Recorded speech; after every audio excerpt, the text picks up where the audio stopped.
You're listening to Murder Not Murdering with Erin, and Autumn, a true crime podcast about murder and murdering.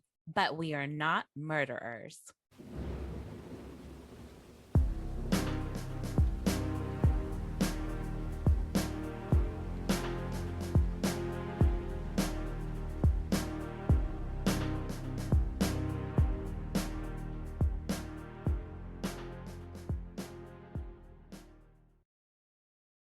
Welcome back to Murder Not Murdering with Erin and Autumn. Hey everybody, how's it going? I'm so excited for this week. I just feel so good to be back podcasting, even though we only took a short break. It's just so fun. And I love connecting and telling stories and doing the research and diving into everything. So I'm pretty excited to hear your case this week. Well, I've got some news. We have changed our hosting and we have all new analytics. And I just want to say hello to all of our Irish listeners because we are doing the most in Ireland right now. Who would have thought? Who would have thought? I mean, you're Irish. I have Irish in me. Dustin's Irish. There you connect. go. Yeah. But I just want to say, like, hey, Irish listeners, thank you for listening to our podcast. That's really Erin, awesome. go bragh. Oh, Lord, here we go again on that. No, you told me. I'm just going with it. So, yeah. So listen, last week we really started off with a bang. I mean, I feel like both of us went super hard on our cases. We really did. We really, really did. Yeah, mine's not quite as intense as that. I mean, I'd like we were talking about, that was the most intense case I have ever done on our podcast. Mm-hmm. And I've done a lot of really nasty ones, but that one was, whew. If you haven't listened yet, the Snowtown, Bodies in the Barrels, and Autumn, I got tons of feedback on your case. You did? Yeah. Some people told me that, because I haven't watched the documentary, that the documentary didn't really give as much light to the mental health side of things. Or a documentary that her husband was more involved in. Yes, he was. He was more involved in that. Yeah. So it didn't highlight it as much. And so it just didn't give the same attention to that part of it, which I think was the most important part, really. I would have to agree wholeheartedly. Plus, fuck that guy. Yeah, I mean, honestly, the guy, her husband was an awful person. Awful. And I'm sorry, maybe I'm being insensitive and not giving him enough grace, but in my opinion, I just cannot stomach him. No, I think he left a loaded gun with his children, and that's what happened. He was trying to teach her not to be self-reliant on him in her darkest, sickest moments. That wasn't the time. Honestly, and to be honest, it's never the time. Those are also your children. Why would you ever leave them alone with someone who was so warned. Sick? Yes. He had been warned multiple times. For years. By multiple professionals, not just one. I mean, she had been in mental hospitals with doctors that were saying, do not have more children. Do not leave her alone. She needs care. And he's just like, the more children, the better. I know. What God will allow. What God will allow. It just grosses me out. It made me so mad. Yeah. And, but I am really glad that you covered it because I think it is an important case, especially about women's mental health and people not listening to them. Mm-hmm. I am back to my old-timey crimey ways. Perfect. Because as many of you know, I have been encroaching on Autumn's time period. If you're a new listener to us, I will say usually I like to stay somewhere between the 1850s to the 1970s. And that's about where I tap out because Autumn does most cases from the other years and to present. So it makes it nice because we don't really have ever had crossover. And then also Autumn won't know my cases. I don't necessarily always know her cases either. So it keeps it interesting for us. Right. But I'm going way, way back to 1850 on wow, that's a long time ago. And it does take place in Belgium So I apologize for my pronunciation. I'm doing my best. We'll have some grace for you. Yes. Um, and I looked up all of the things ahead of time and I practiced them. So here's hoping. Are you okay if I jump right in? Go for it. Okay. My case is the perfect poison. It was not the scream of a man being attacked. It was the sound of a body realizing, too late, that something inside had gone terribly wrong. On the evening of November 23rd, 1850, no one at the Chateau de Bitremont believed that they were witnessing a murder. It was a dinner between Sister Lydie, her brother Gustave, and her husband Hippolyte. One man staggered and collapsed. Within minutes, Gustave was dead. Those present would later describe the death as disturbing, unnatural, shocking, but not immediately criminal. Because in 1850, death didn't need a weapon. And if a weapon left no mark, was it even murder? And if so, how could it be proven? Forensic science hadn't even begun. To understand what happened, we must start at the beginning. And that starts with Hippolyte Visart de Bocarme. He was a nobleman with not so humble beginnings. This man was a teller of tall tales. He claimed he was born at sea in the middle of a thunderstorm. He said that he had been neglected during his childhood and he was allowed to run wild. In later years, the legend sprang up that he had been suckled by a lioness. Oh. Mm-hmm. Yeah. Fancy, I guess. What does Well, that you even got to mean? get your milk from somewhere, I guess. Ooh, okay. Later on, his father became a tobacco dealer, then a hunter. It was not until the family returned to Europe that Hippolyte received any education. He displayed a fascination with agriculture and science. He was also a badly behaved youth and well known to be a swindler and a womanizer. When he was 24, his father died, and he succeeded his title and took over the Chateau de Bitremont, where this whole incident takes place. Hippolyte loved to live lavishly, more lavishly than his fortune would allow. So he did what any man of means did back then. He got a job. Just kidding. He married a woman with lots of money. Oh. Yeah. They didn't work. Are you joking? I mean, now I know. Lydie Fougnies was the daughter of an apothecary and had one sickly brother, Gustave. After the marriage, Hippolyte found that Lydie was not quite as rich as he originally had hoped. But that didn't stop the couple from enjoying extravagant parties, hunts, and employing a large staff at their estate. Lydie was given 2,000 francs per year by her father, and the couple argued about money, and loud quarrels were often overheard. When Lydie's father passed away, the amount was increased to 5,000 francs per year. But that still wasn't enough for Hippolyte's excessive lifestyle or to support his mistress.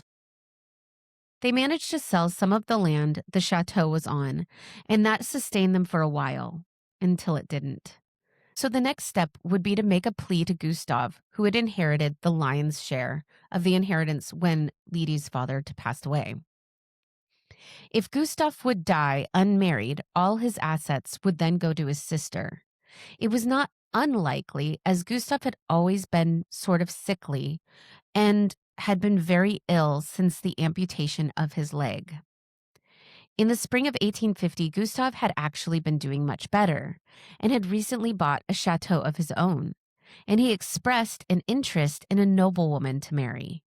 On November 20th, news had traveled that Gustave was coming to the house for dinner to announce his engagement to Hippolyte and Lydie. Strangely, they dismissed all of the staff from entering the dining room, and that Lydie herself would serve everything, and the staff was told to stay in the kitchen. This was very, very unusual. Usually you would always have someone waiting to serve you or be there in case you needed anything. It was really breaking protocol for the time period. So that afternoon, the maid, Emerence, heard a sound coming from the dining room as if someone had fallen to the floor. And Gustave was crying out, "Oh, pardon, pardon, Hippolyte, Hippolyte." She went to see what the matter was, but as she approached the dining room door, she collided with Lydie, who was rushing out, closing the door behind her. Lydie ran into the kitchen and fetched a vessel of hot water, then ran back to the dining room. Soon after, she was calling out to Emerence and Gilles, the coachman, for help, saying that Gustave had been taken ill and she thought he may have had a stroke. They found Gustave lying on the floor in the dining room.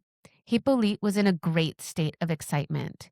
He ordered vinegar to be brought to him, then proceeded to pour glass after glass down Gustave's throat. Then he ordered Gustave to be undressed and his body washed with vinegar. Lydie rushed to the laundry with Gustave's clothes and threw them in hot soapy water. Gilles, after throwing more and more vinegar over Gustave at Hippolyte's orders, was then told to move the body to Emerence's room and lay it on the bed. Then Lydie stayed up all night scrubbing the floor in the dining room. She also scrubbed Gustave's crutches, but later decided to burn them. It's very strange behavior.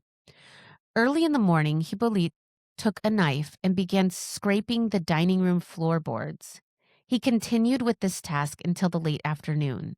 Eventually, the couple, both now very exhausted, went to bed. At this point, the servants met together and discussed what to do. All of them were alarmed and terrified from the events that had happened in the last 24 hours. So they decided to go to the local priest and tell their story. By the time they had done so, a rumor had also reached the examining magistrate that Gustave had died an unnatural death. The magistrate and the surgeon were not ones to listen to rumors, but they went to the house to see the body anyway. The man's face had scratches on it, and his mouth had been blackened. They ordered that he would be examined at once. Now, back in the day, they didn't have a morgue per se. If they were going to do an autopsy, they did it right then and there, usually in a barn or anywhere that was kind of a closed off area. The doctors carried the body to the coach house, and 2 hours later, they announced their verdict. The mouth, tongue, throat, and stomach showed distinct corrosive burns, and they believed that Gustave had died from drinking some corrosive liquid, possibly sulfuric acid, which would be a horrific way to go. Mm-hmm. They placed Lydie and Hippolyte under arrest. Gustave was not a villain. He was careful, methodical, and he was in control of the family's inheritance. That made him dangerous to Hippolyte. Multiple witnesses later testified that the relations between the men were tense but civil, the kind of politeness that masks resentment. Historian René van der Hagen noted, Bocarme was a man humiliated not by poverty, but by dependence. Hippolyte was not formally trained as a chemist, and this matters.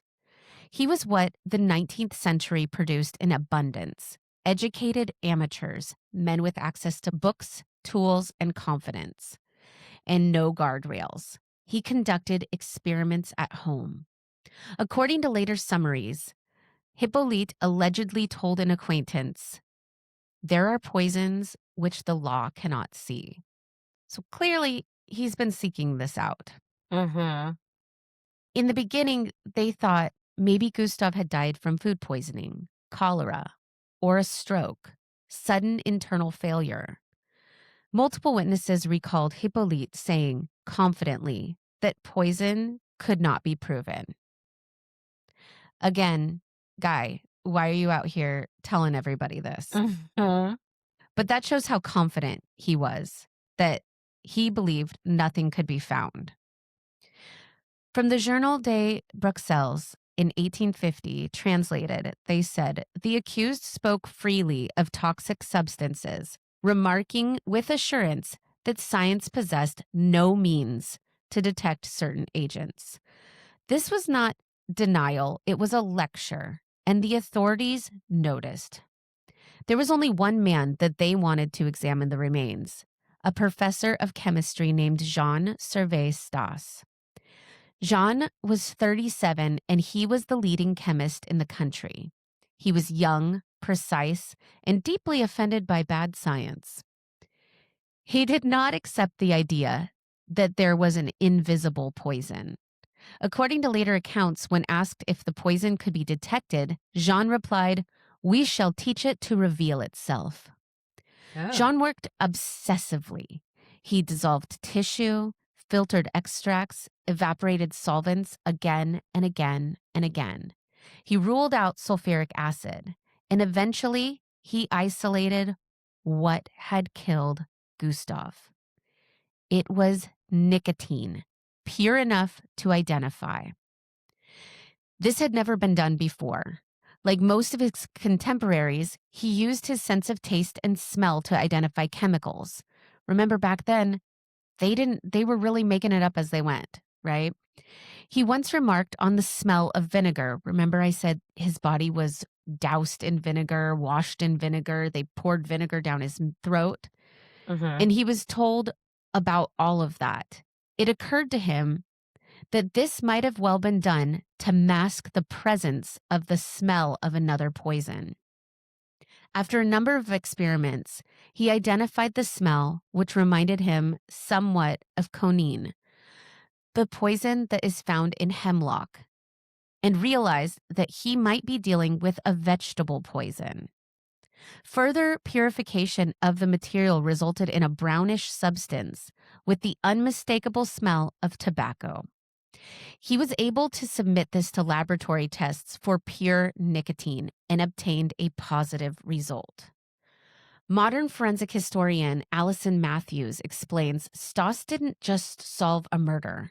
He permanently altered the relationship between chemistry and justice.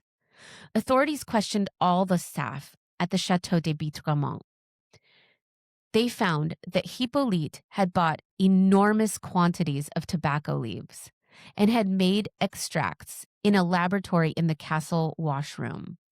Then the extract had been placed in a cupboard in the dining room, and following the day of the murder, Hippolyte had removed all of his equipment, and in the next few days, they were able to trace a number of chemists who Hippolyte had gone to seek advice about how to extract nicotine from tobacco leaves. So he's leaving a trail behind him, right? They start finding buried bodies of cats and ducks, which he had experimented on.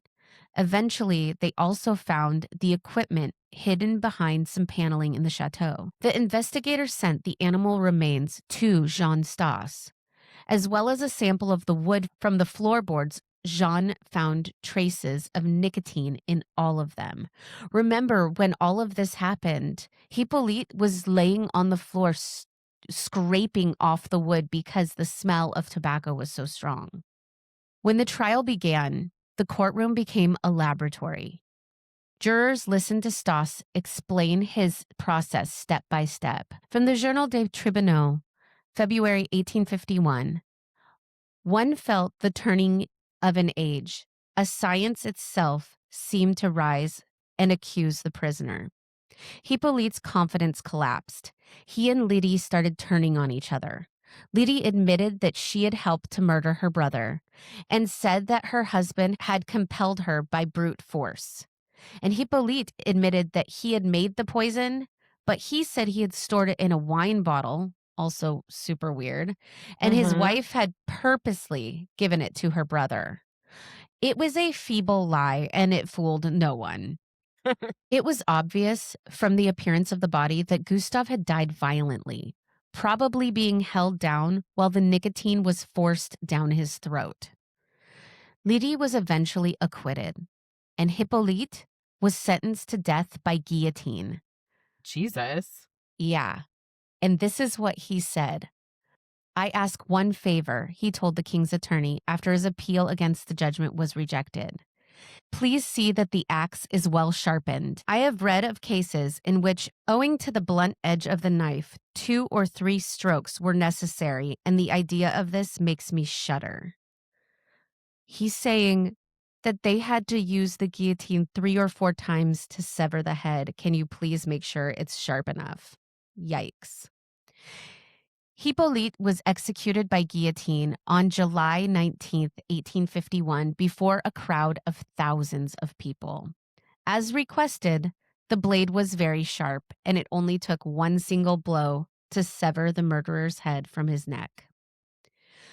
According to La Gazette des Mondes, he met his fate calmly, with the demeanor of a man who believed himself defeated by circumstance. But he was defeated by something else: progress. After Hippolyte, nicotine was no longer invisible. Alkaloid poisons were now traceable. Chemistry had entered the courtroom permanently. Every poisoner after him inherited his failure. Historian Deborah Blum later wrote, "The Hippolyte Bocarme case closed the door on the fantasy of the undetectable poison. He didn't just commit murder, he changed murder. He forced science forward.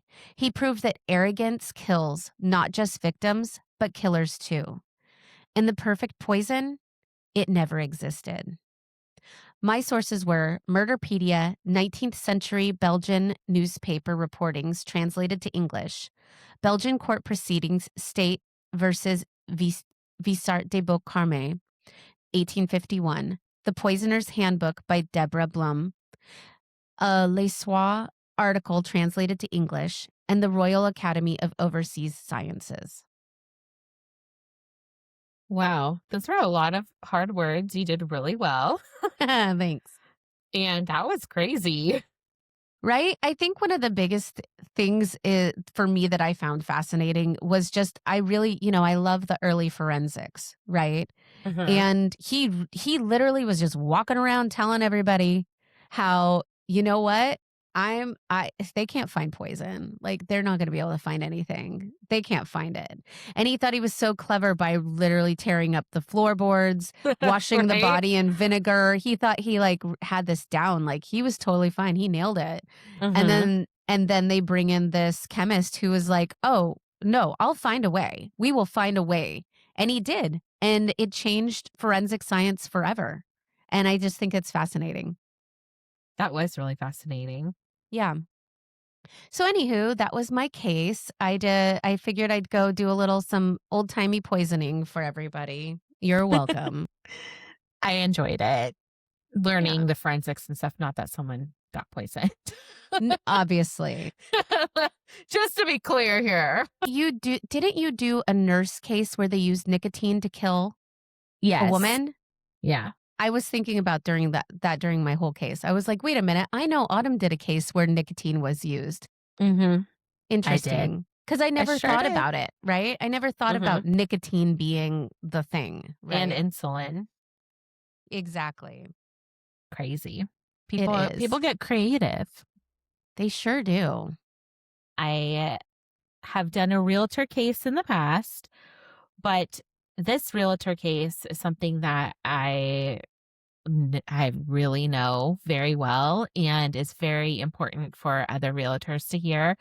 I'm in, as everybody knows, the title and escrow industry, and realtors are adjacent to that. It's our everyday life. And I actually heard about this case through a very large title company, Stewart Title, and they have it on their website for realtor safety and all that. So I thought I would cover it, just spreading the word to anyone just about realtor safety. You can never be too safe.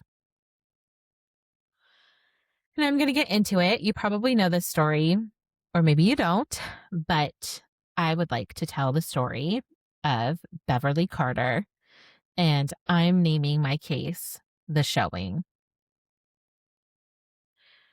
There is a particular kind of quiet that exists inside an empty house. Not the comfortable kind of a home that's being lived in, where you can almost hear someone in the other room, even when no one is there, but a hollow quiet, a waiting quiet, where every sound echoes just a little too long and every footstep feels louder than it should. And if you've ever been shown a house by a real estate agent, you know how strange that space can feel because you're standing in someone else's future with a person you just met, talking about where a couch might go or how much light comes in through the windows, even though none of it belongs to you. For Beverly Carter, that strange in between space between stranger and client, between empty house and imagined home, is where her story ended. But it's not where it began.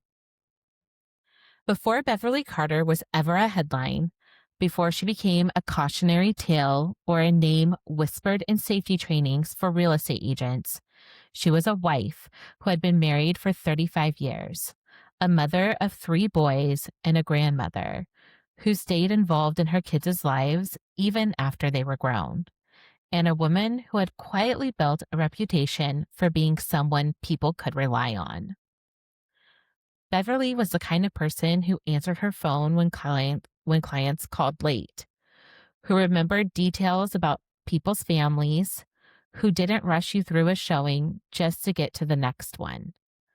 If someone was nervous about buying their first home, Beverly had a way of slowing things down, of making the process feel manageable instead of overwhelming.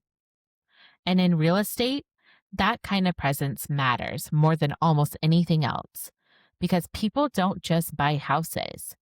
They bring their fear, their hopes, their financial stress, their family history, and their dreams right along with them. Beverly knew how to hold all of that without making it feel heavy. She loved what she did. She was good at it. And she had no reason to believe that going to one more showing on a Thursday evening would be any different from the hundreds she had already done. In the days leading up to September 25th, 2014, Beverly had been in contact with 2 people who said they were interested in buying a house. They called themselves Crystal and Stephen Adams, and they were from out of state. They sounded normal, polite, serious about purchasing.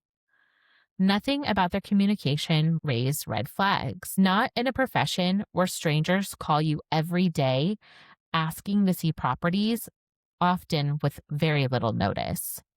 So Beverly did what she always did. She scheduled a showing. The house was in Scott, Arkansas, a quiet area just outside Little Rock, surrounded by open land and new construction, where homes sat empty waiting for families that hadn't arrived yet. It should have been an easy, routine appointment. She told her husband where she was going and offered to pick up dinner on her way home from the showing. Something pretty normal for them, as she would have late nights based on the schedules of her clients and if she was able to put an offer together, lots of paperwork and time. She got in her car and she drove to the house. Stephen and Crystal Adams were not looking for a home.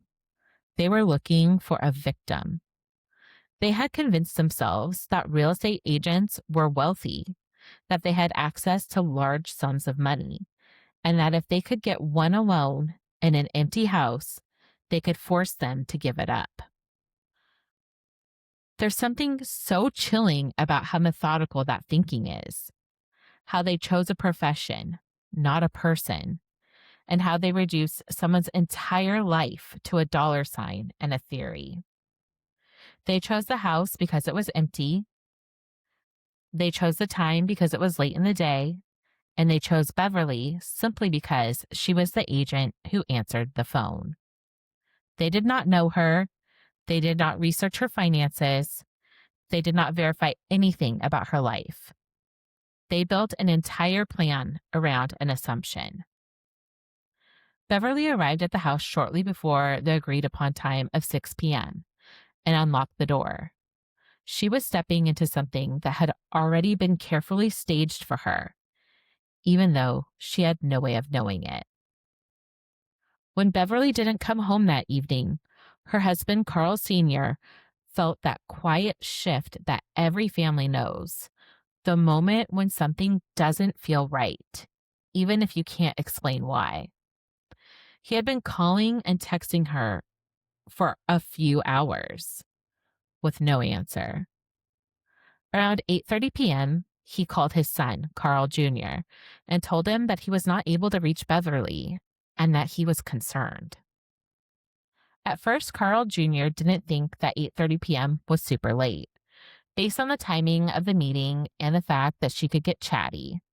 But the longer they stayed on the phone chatting, Carl Jr. could hear the worry in his voice, and the concern was only growing. He knew that he couldn't put his father at ease without getting involved. He offered to go to Beverly's office and told his father to go to the property that she was showing. And between the two of them, one of them would locate Beverly. Carl Jr. arrived at Beverly's brokerage, and the building was dark and there was no sign of Beverly. His wife reached out to her managing broker and her assistant to see if either of them had heard from Beverly. They hadn't. Carl Sr. calls Carl Jr. and let him know that he's at the house that Beverly was showing to the potential buyers, and something feels very wrong. The door to the house was wide open, and there was no sign of Beverly inside the home. Her car was still there, but Beverly wasn't. That's weird that there was no signs at all. No, like it was just abandoned. Carl Jr. tells his father to contact the police, that it was better to err on the side of caution and that he would meet his father at the house. When police arrived, they found her purse inside her car and a little notebook. This tracked for the family, as this was a safety measure she had done often, locking her belongings in the car, such as her wallet and purse, to keep them safe, while she met with potential buyers and sellers, because the truth of the matter was they were more often than not strangers. There was no sign of struggle that would have screamed for attention, just the eerie stillness of a place where something had gone very wrong. When Carl Sr. had arrived at the house in Scott, he was not thinking like an investigator. He was thinking like a husband and a father who was suddenly terrified that something had gone wrong. The driveway was empty except for Beverly's car. The front door was wide open, and the house itself was silent. Carl Sr. immediately began calling her name, walking from room to room, opening doors, checking closets, checking bathrooms, moving through the house with that growing sense of panic that comes when every unanswered call starts to feel heavier than the last. He went upstairs, he opened more doors, and at one point he climbed into the attic, pulling himself up just to make sure she wasn't injured or trapped somewhere he couldn't see. Because in those first minutes, his mind was still clinging to the ordinary explanations, that she had fallen, that she had fainted, that she needed help, and was waiting for him to find her. So when police arrived and began asking questions, that very instinct to search for his wife quietly placed him under suspicion. Because in cases like this, it is so often the husband. I mean, how often do we say that? It's always the husband. Yeah. And because walking through the house, touching doors, moving through rooms, he had unknowingly disturbed the scene, altering it in ways that investigators would later have to carefully untangle, until phone records, timelines, and simple reality began to make one thing very clear. Carl Sr. had not followed Beverly there. He had arrived after she was already gone, and the man now being quietly scrutinized by police was not a suspect at all, but a husband who had reached the place where his wife should have been and realized she was missing. As the family sat with detectives that night, answering questions they never imagined they would have to answer, something suddenly shifted in the room in the quietest way possible. A vibration on a phone, then another and another, as messages began to come in from Beverly's number. For a brief, fragile moment, everything changed. Relief washed through them, almost physically, because there it was, proof that she was alive, that she had her phone, that she was able to communicate, and in that instant, they allowed themselves to believe that maybe this was all a misunderstanding, that maybe she had simply gone somewhere unexpectedly and would walk back through the door, embarrassed and apologetic and perfectly fine. They read the messages carefully, clinging to every word, until one text arrived that stopped them cold. A casual line saying she was out having drinks. And in that single sentence, hope gave way to dread, because everyone in that room knew the same thing at once. Beverly did not go out drinking.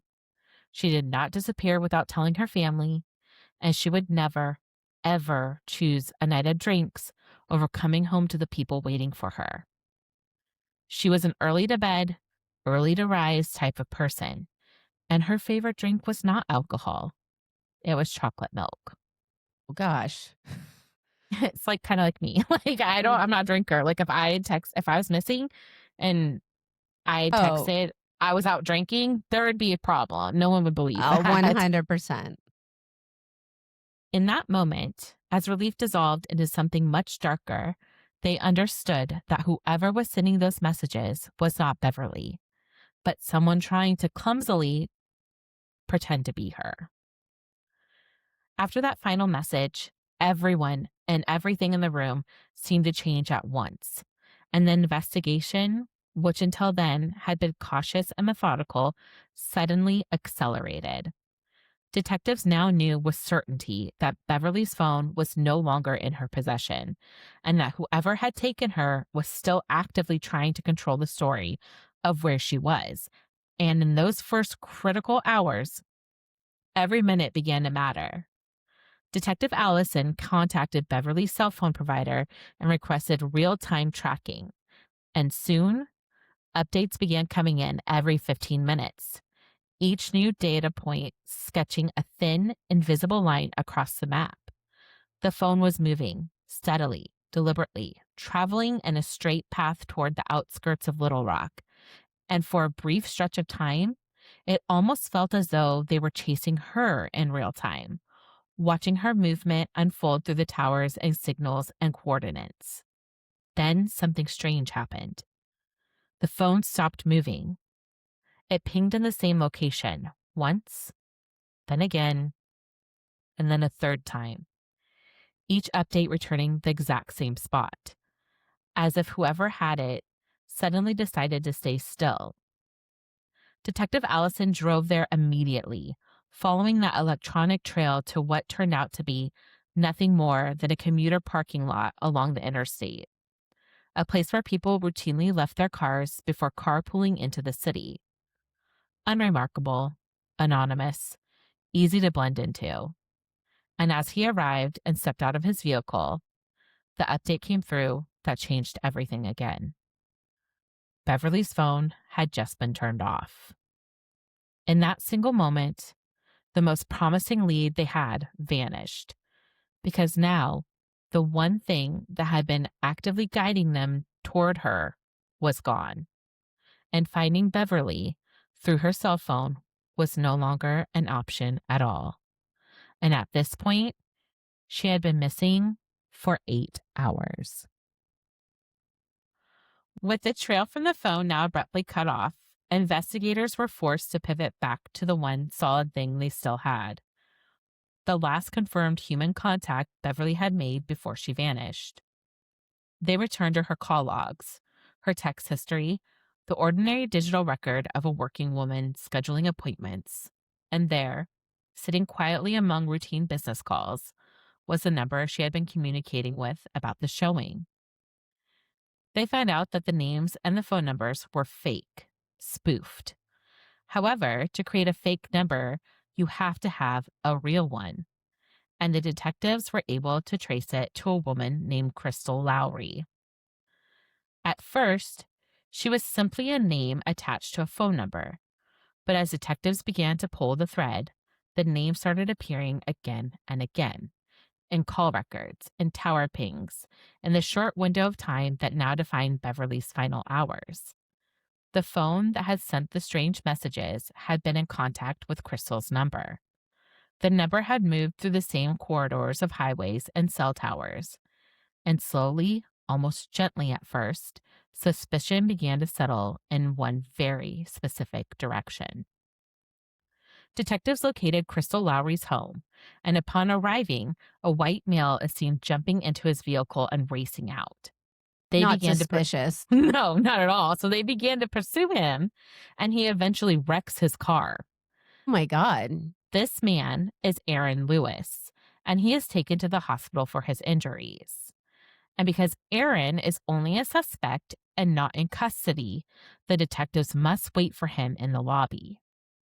Before they could run any tests, and before officers have a chance to question him about Beverly's disappearance, he vanishes from the hospital. Although they don't know how Aaron or his wife Crystal are connected to Beverly or her disappearance, they become the main suspects in her disappearance. They put out a bolo on Aaron Lewis and quickly get a tip that he is at a local sandwich shop. However, once they arrive, he takes off on foot and runs into an apartment complex. And that's when he jumps off a balcony. And detectives place him in custody.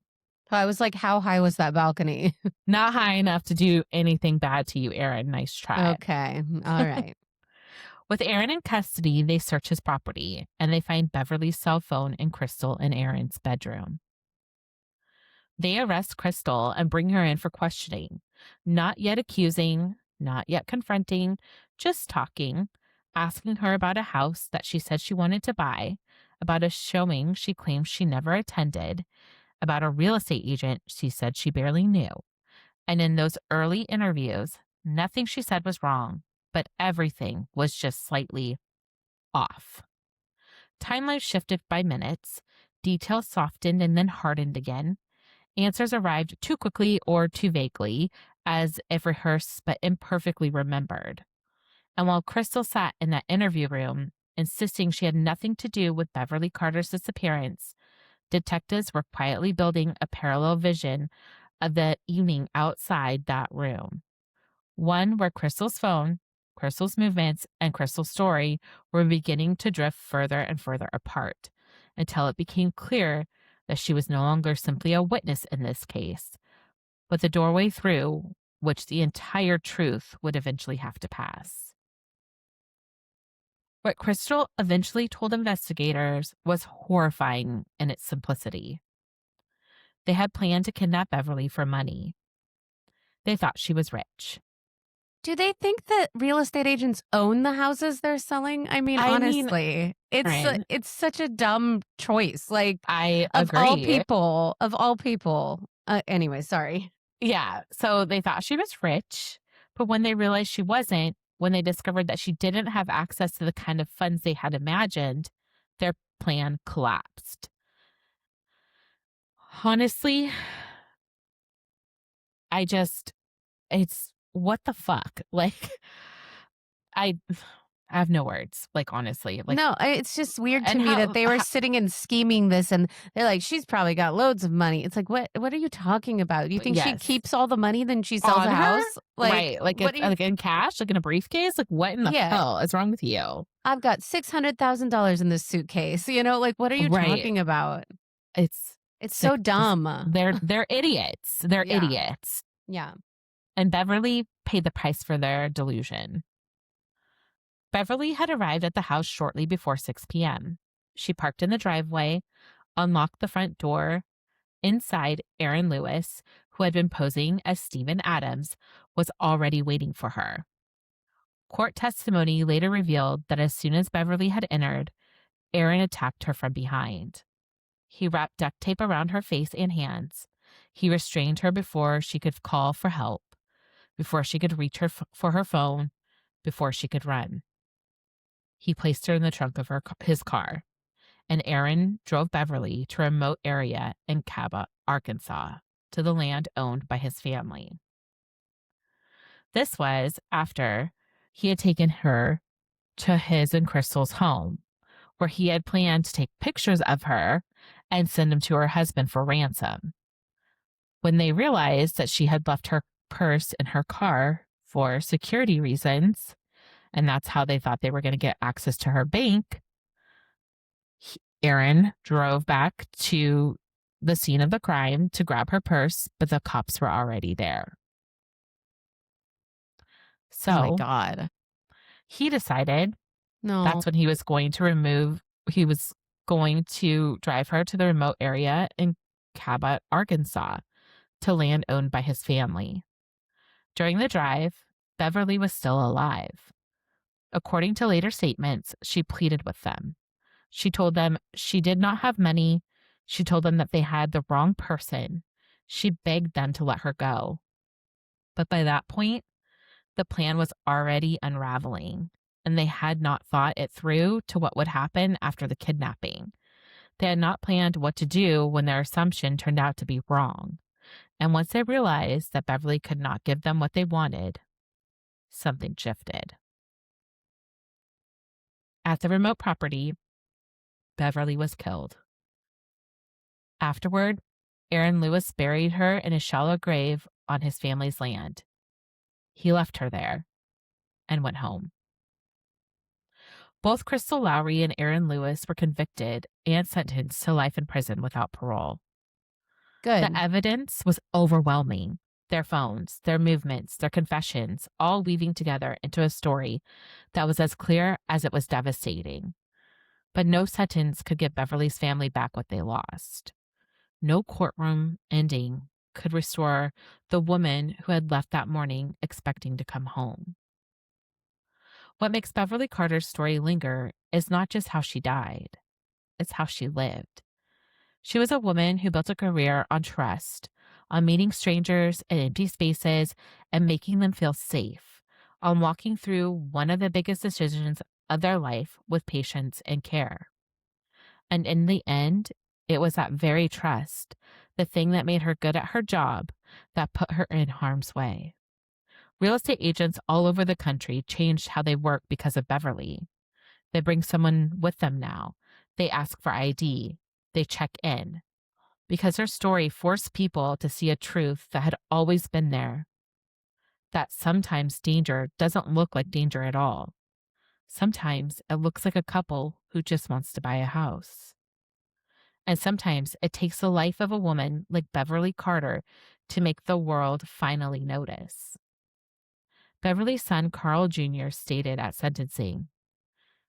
His voice quivered as he remembered his mother's smile and laughter that would fill up a room, and how she doted on her 5 grandchildren, teaching them to ride bicycles, tie their shoes, and eat entire boxes of Little Debbie cakes.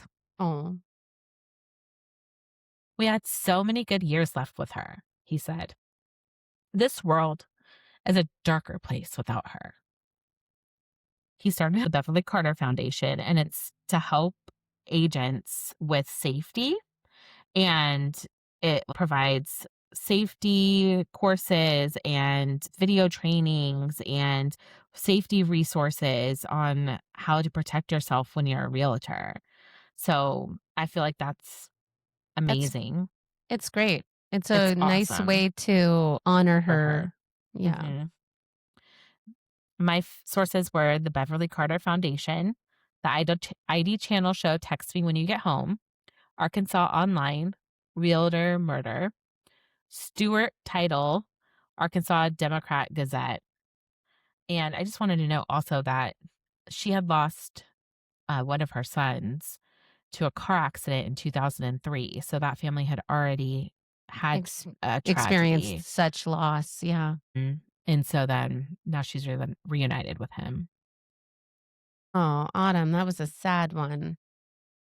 It's just awful that these people were just looking for a money grab. They thought she was rich and they could they were hoping to get $100,000 out of her and her family. It's just like, by kidnapping this realtor, like what you like. I mean, does Just this so make any senseless. sense? No. And I just think, like, obviously they were not very good at being criminals. leaving trails behind and all the things. And also you can tell they didn't plan it that well because then they took her to multiple locations. We're going to try to get ransom from her. Like, what are you doing? They started texting her family from her phone. Like, I just can't. At their home. They had the phone at their I mean, like, come on. These people were just not the most intelligent. I mean, thankfully they weren't. They were caught and everything. But I mean, Jesus. But this poor innocent woman who was just going there to try to sell a couple a home. And, unfortunately, that was her fate. It's just awful. Awful. Truly awful. I don't think I ever really thought about how vulnerable real estate agents are going out to meet somebody. I mean, truthfully, you're just putting faith into that these people are real. Yeah, you're isolated. You are, in a place that can be locked. No one's there to watch. I do think in this day and age, it's a little different because I think a lot of people do have cameras and such. So there is a little bit of safety in surveillance. But, it's still that I never thought about how vulnerable an agent really, really is just going to, especially if it's like a location where there's no one around. It was a vacant home too. So, I mean, they probably wouldn't have had, I mean, it was 2014, so security cameras existed, but I'm not sure if they would have had security cameras on a vacant home. Yeah, no, that makes sense. Also, it was a man that was murdered in a case that you did before, where it was another situation where they were kind of like isolated and, it was here in Seattle. Yeah. And I remember that one. Being the cop's DNA found, like he was a cop. So yeah, I remember that one. Yeah, so be careful out there, real estate folk. Please be careful. Please, please, please be careful. Yeah, I know. I will always think of this case from here on out. Me too. Like, honestly, like all my realtor friends that I deal with on a daily basis, it's like, oh, please be careful. Yeah, I didn't know this case. I never heard of it. Yeah, it's unfortunately it's pretty well known in my industry, but I guess it's not well known out there in the world. So I'm glad I'm telling it so people can be more careful. Yeah. Take precautions. Think of her. Absolutely. Get home to your families. Yep. Hug your loved ones dearly. And don't poison anybody with nicotine. Don't poison anybody with anything, not just nicotine. Yeah, that as well. No poisonings. No poisonings. All right. Well, those were our cases. We're going to be back next week. Do follow us on social media because we will be posting more about these cases with photos so you can put a face to the names that are being told. Mine will be sketches because it was 1850. So, oh, Jesus, that is a long time ago. It is a long time ago. Anyways, so our Instagram is at Murder Not Murdering. And we also have a TikTok at mnm.pod, right? Yeah. And if you do have a case that you would like us to cover, you could always slide into our DMs and we will do our very best to research and report on that case. I know recently we had someone actually on TikTok, right? That we talked to about. She was asking if anyone would like to cover her mother's case. And I had heard it on Morbid actually covered it as well. And so I reached out and I told her that we would love to cover her case. And she sent me the case files. So we're researching that and we want to handle it with as much care as possible. But that episode will come out soon. Yeah. So like we said, if you have a case where you would like us to cover it or something that you think needs more attention, please just slide into our DMs. Let us know. We are more than happy to do that. So new episodes are always out on Monday. We want to thank everybody all across the world who's listening to us right now. And we so appreciate you. Please let your friends know about our podcast because we're just two little ladies trying to do our thing. And we are going to see you next week All right. Bye. Bye.